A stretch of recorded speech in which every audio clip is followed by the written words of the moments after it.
यौगिक में हम लोग फार्मूला देखे थे, तेजी में रिवीजन करते हुए आगे की ओर बढ़े। धोवन सोडा, तो हम लोग देखे थे धोवन सोडा का मतलब क्या था, सोडियम कार्बोनेट।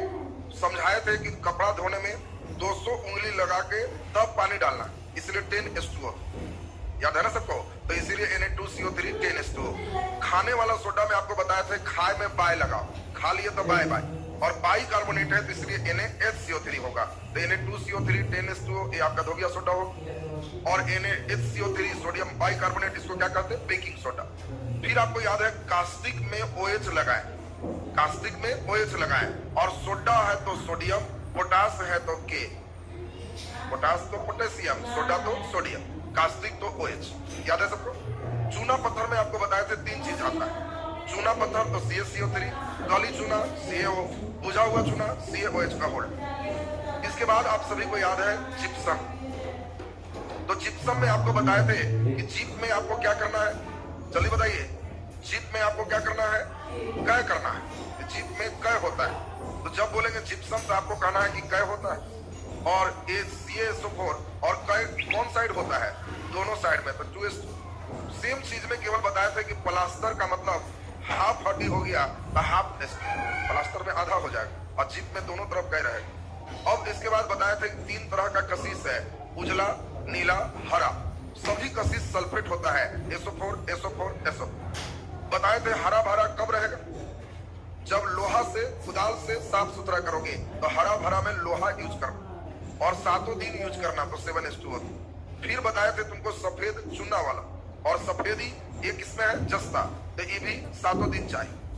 और नीला मैंने आपको बताया था कि तांबा में लेयर जम जाता है, इसलिए कॉपर सल्फेट और 5H2O को हम लोग क्या कहते हैं, नीला कशिश। तो हम लोग को याद हो गया नीला कशिश, हरा कशिश, सफेद कशिश।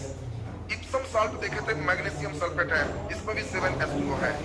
बहुत इंपॉर्टेंट ये दुलरुआ क्वेश्चन है, हास्य गैस, जब पुलिस कहीं भी रहता है तितर बितर करने के लिए तो अश्रु गैस छोड़ती है, ये क्लोरोपिक्रीन कहलाता है। अश्रु गैस को हम लोग क्या कहते हैं, क्लोरोपिक्रीन, और CCl3NO2 है, CCl3NO2, इसको क्लोरोपिक्रीन का।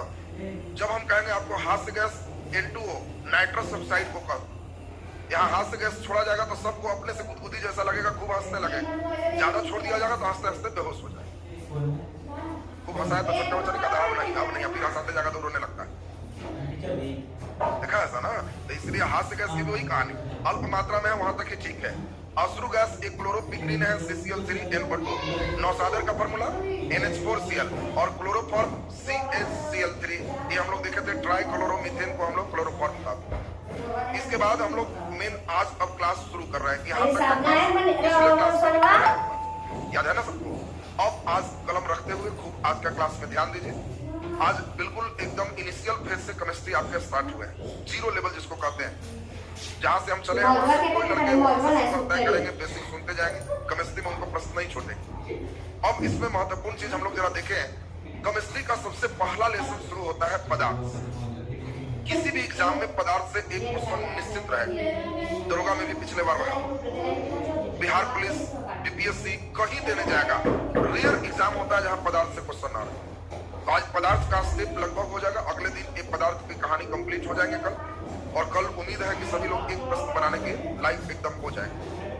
तो अब जरा इसमें सब लोग ध्यान दीजिए, पदार्थ कहते किसको है, तो ईश्वर ने 2 ही चीज इस सृष्टि में बनाया, एक को एनर्जी कहते हैं और दूसरे को पदार्थ कहते हैं। बात को समझना जो हम समझाना चाह रहे हैं, ईश्वर यहाँ 2 चीज बनाए हैं, एक एनर्जी है, दूसरा पदार्थ, और दोनों को हम लोग महसूस कर सकते हैं। जैसे मैं अभी बोल रहा हूं तो ये हमारा ध्वनि एक एनर्जी है, आप महसूस कर रहे हो कि हाँ आवाज है। पदार्थ को भी आप महसूस कर सकते, कहोगे हाँ कुछ मिला, महसूस दोनों में होते हैं। यहाँ प्रकाश है तो प्रकाश एक एनर्जी है, आप महसूस कर रहे हो कि हाँ सर दिखाई दे रही है। तार में करंट है, विद्युत धारा है, कई लड़का जी महसूस नहीं, छुओगे तो महसूस हो जाएगा, कहेगा इधर महसूस करवाते हैं तो है कि नहीं, तो छूने के बाद ही कहोगे ना है महसूस हुआ, दिखाई नहीं दे। तो जो तुमको दिखाई न दे लेकिन अपने होने का एहसास कराए वो एनर्जी, और जो तुम्हें दिखाई दे, अनुभव कर रहे हो, और जिसमें कुछ भार हो, जगह छेकता हो, तुम लोग सब मिलके खूब बोलोगे तो क्या रूम हाउसफुल हो जाएगा कि अब नहीं हट रहा है सर, हम लोग बहुत भर दिए। एनर्जी जगह नहीं छेकता, इसीलिए एनर्जी में हम लोग देख रहे हैं कि उसमें भार नहीं है। ये भी नहीं है कि हम तुमको खूब सुना देंगे तो कहोगे कि जी 250 ग्राम वजन बढ़ गया, इतना सुना। इसमें भार नहीं है। तो एनर्जी में भार नहीं है, वस्तु में भार है। एनर्जी भी महसूस होते हैं, वस्तु भी महसूस होते हैं। अब बताओ, वस्तु में स्थान छेकने का गुण है, एनर्जी में स्थान छेकने का गुण नहीं है। और दोनों के अनुभव हम कर सकते हैं, एक वस्तु में भी है, एनर्जी में भी। तो केवल अनुभव ज्ञान इंद्रिय से कर सकते हैं। इससे पता नहीं चलता कि वो पदार्थ है कि ऊर्जा है।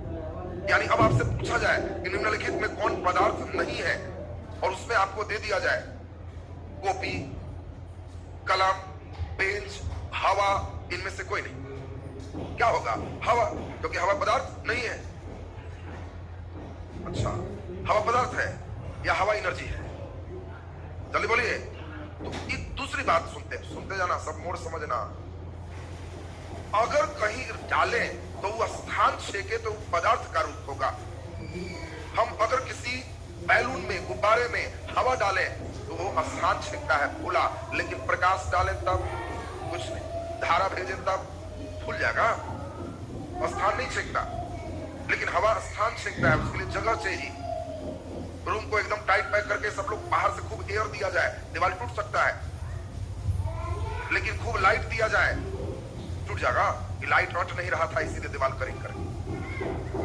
तो हम लोग जिसमें स्थान छेकने का गुण होगा, अदृश्य भी होगा, अनुभव करा सकता है, तो आप समझोगे कि वह भी पदार्थ। इसीलिए एक परिभाषा नहीं दिया गया, नहीं तो हम सीधा सीधा निकल जाते कि जो दिखाई दे वो पदार्थ है और न दिखाई दे ऊर्जा है। हम ये नहीं बोलते, क्योंकि हवा देख रहे हो दिखाई नहीं दे रहा है, फिर भी पदार्थ। इसीलिए परिभाषा में आया कि जो स्थान छेकता, जिसमें कुछ भार हो, जिसका अनुभव ज्ञान इंद्रियों द्वारा कर सकते हैं, उसे हम लोग पदार्थ। ये लाइन एकदम क्लियर है सबका?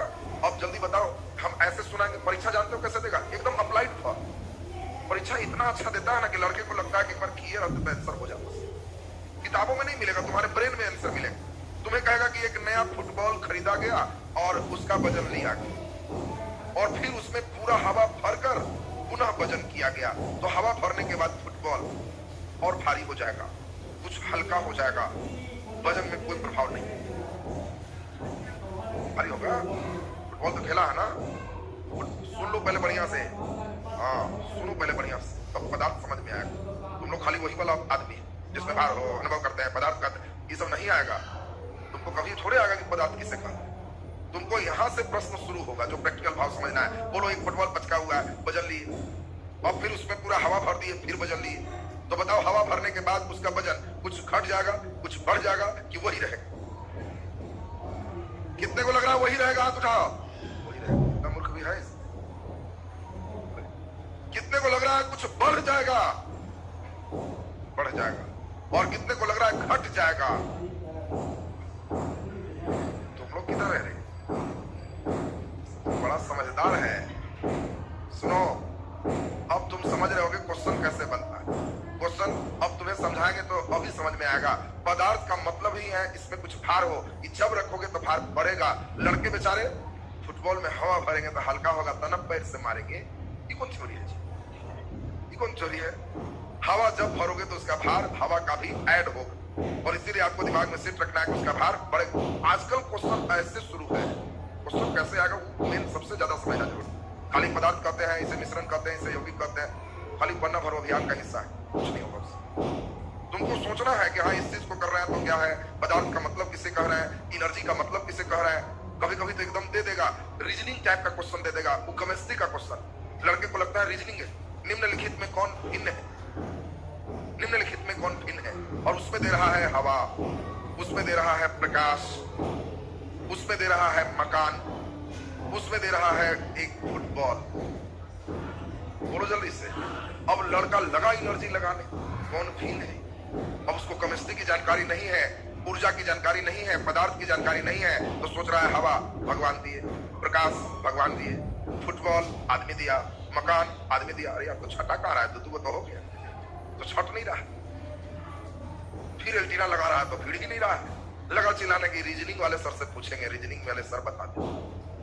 तो रीजनिंग वाला सर कैसे बताएंगे? केमिस्ट्री का क्वेश्चन है जी।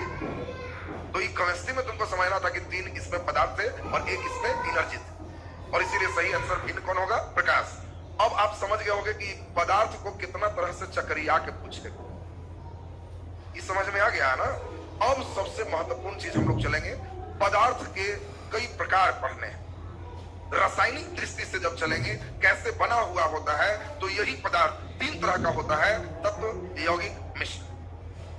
अगर उसकी अवस्था वाइज देखें तो पदार्थ के 4 अवस्थाएं होती है, ठोस, द्रव, गैस और प्लाज्मा।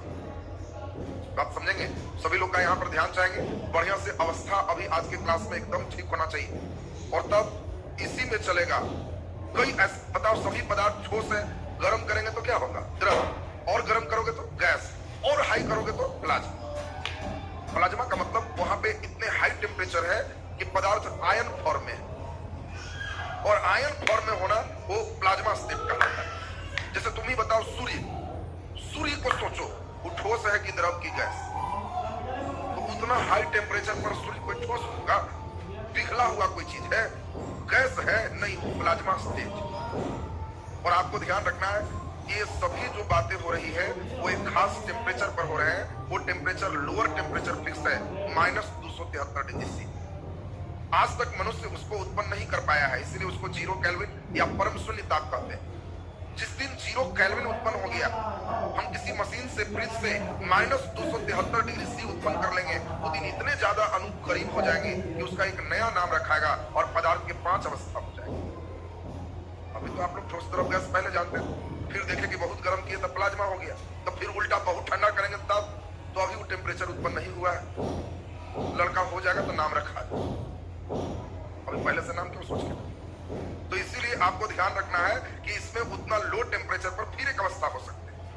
और पदार्थ की अवस्था हम लोग जो देख रहे हैं, अब इसी पर डिटेल आपको अभी समझना है, यहीं से आपको मेन क्वेश्चन रहेगा। और जो लोग पूरा हमारे साथ अभी ध्यान देगा तब क्वेश्चन समझ में आएगा, बने।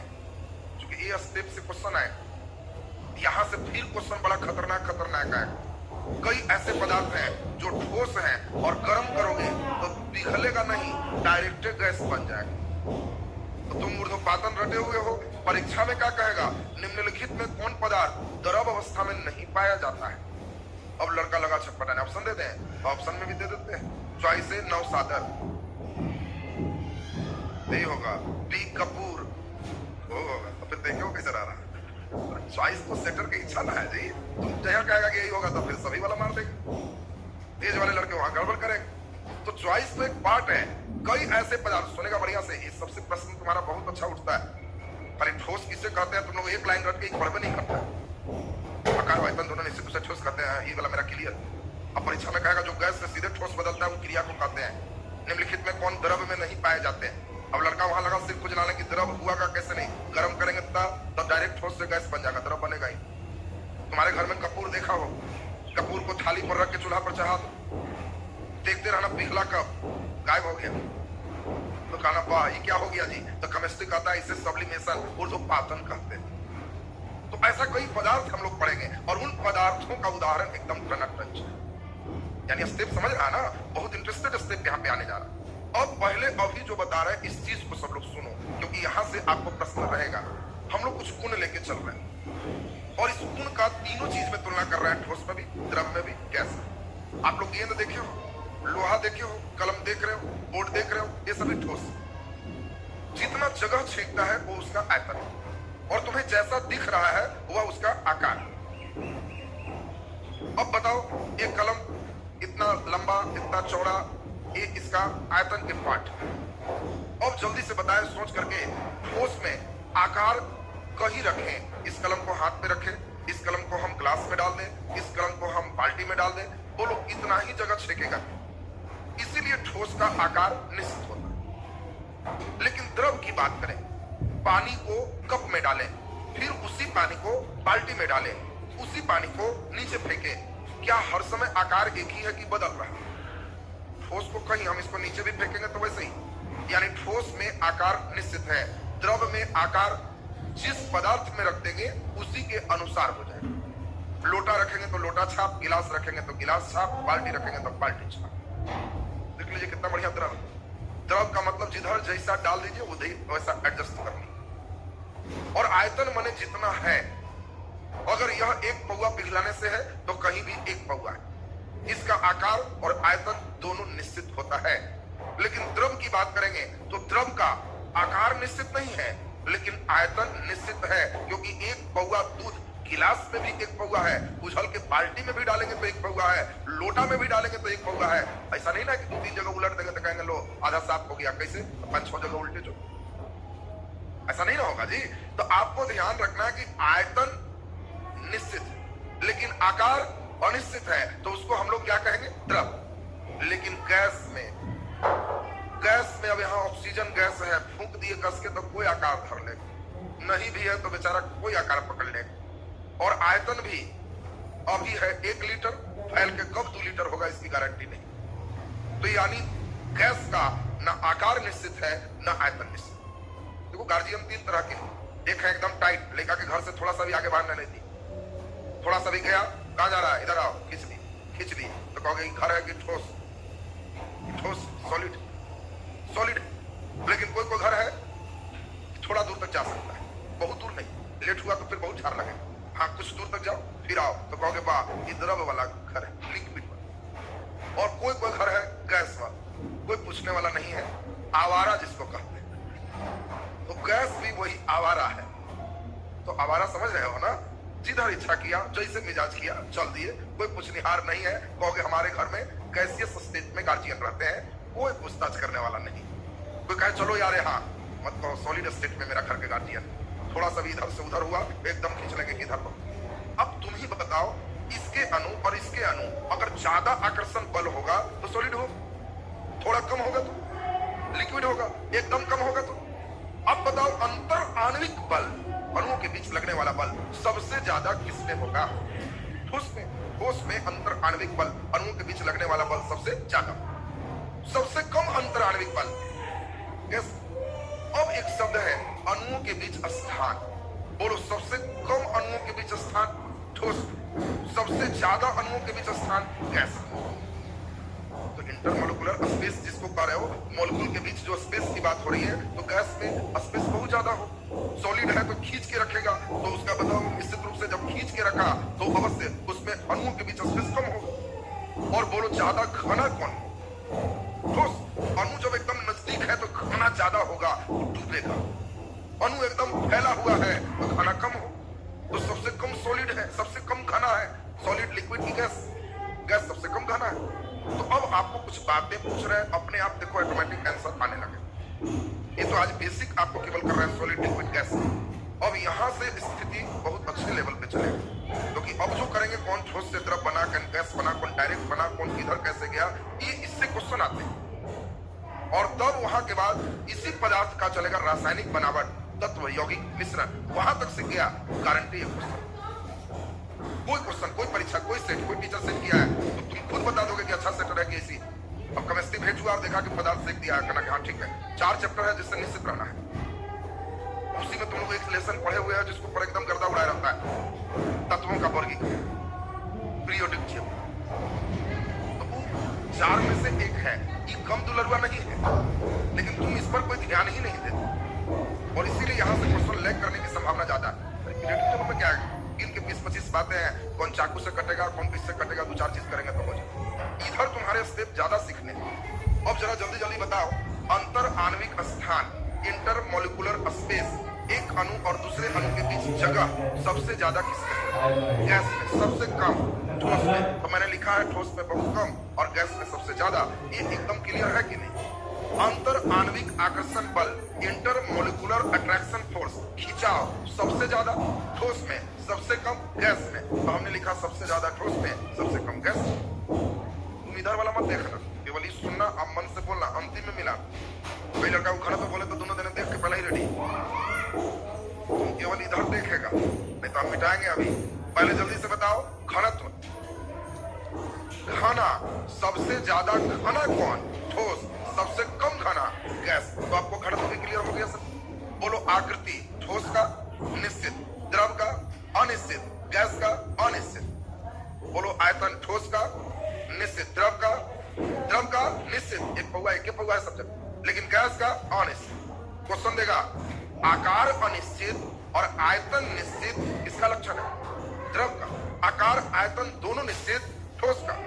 और आकार आयतन दोनों अनिश्चित गैस है। वेरी गुड, बोलो जल्दी से।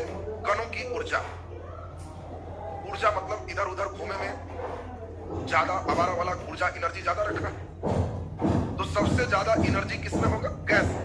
वो लड़का फेटा फेटी ज्यादा करते रहेगा कि लग रहा है कितना ऊर्जा है। जिसके गार्जियन टाइट है तो बेचारा घर ही में कम से कम लड़ा, और जो इधर उधर गया कब बेल्ट निकाल लेगा कुछ खाना नहीं है कि एनर्जी सबसे हाई हो गया। हम समझ गए आवारा वाला है लक्षण और एक गैस स्टेट। तो बताओ कणों में सबसे ज्यादा ऊर्जा कहाँ होगा? गैस में। सबसे कम ऊर्जा कहाँ होगा? जोश में। संपीड़ितता समझते हो? कंप्रेशन करने पर कौन सबसे ज्यादा अपने आकार में परिवर्तन लाएगा? जल्दी बताओ, क्या संपीड़ितता ठोस में बहुत ज्यादा होगा? तुम चाहोगे इसके आकार में परिवर्तन करना तो इसमें स्पेस है ही नहीं, तो परिवर्तन बहुत कम होगा। एक दो अपवाद भी हो सकते हैं जिसमें कुछ संपीड़ितता है, आप उसको दबाओगे तो आकार बदलेगा, छोड़ोगे तो फिर आ सकता है। स्पंज देखो, स्पंज नहीं देखा? ठोस है लेकिन संपीड़ितता है, छोड़े तो फिर आ। खाने वाला चीज तुम लोग को ज्यादा समझ में आता है, तो एक बताओ जो संपीड़ितता रखता है ठोस। ब्रेड, पाव रोटी पूरा फूला हुआ है लेकिन दबाए तो देखे कि वाह संपीड़ितता, छोड़े तो देखे कि हाँ फूल गया, वही संपीड़ितता है। दबाने के बाद पचक रहा है, छोड़ने के बाद फूल रहा है, कहोगे कि बात समझ गए संपीड़ितता, लेकिन ठोस का ही नेचर नहीं है ये, वहां अपवाद वाला सेक्स। बोलिए क्लियर है सबका? कलम में ऐसा हो रहा है कि दबाए तो दब गया, ऐसा नहीं हो रहा, वो उसका नेचर नहीं। लेकिन ये संपीड़ितता सबसे ज्यादा किसमें है? गैस। गैस में दबाए तो दब गया, छोड़े तो फिर भाग। गैस में कोई दिक्कत नहीं। द्रव में भी पानी, मारे एक पत्थर, संपीड़ितता, पत्थर नीचे बंद। देखिए कितने अच्छे स्टेप है। तो अब ये बताओ सब लोग, इस सभी गुण क्लियर हो गया कि नहीं? अब इसको हम सभी उधर गाइड कर रहे हैं और जिससे बोले तो क्या सुना सकते हो?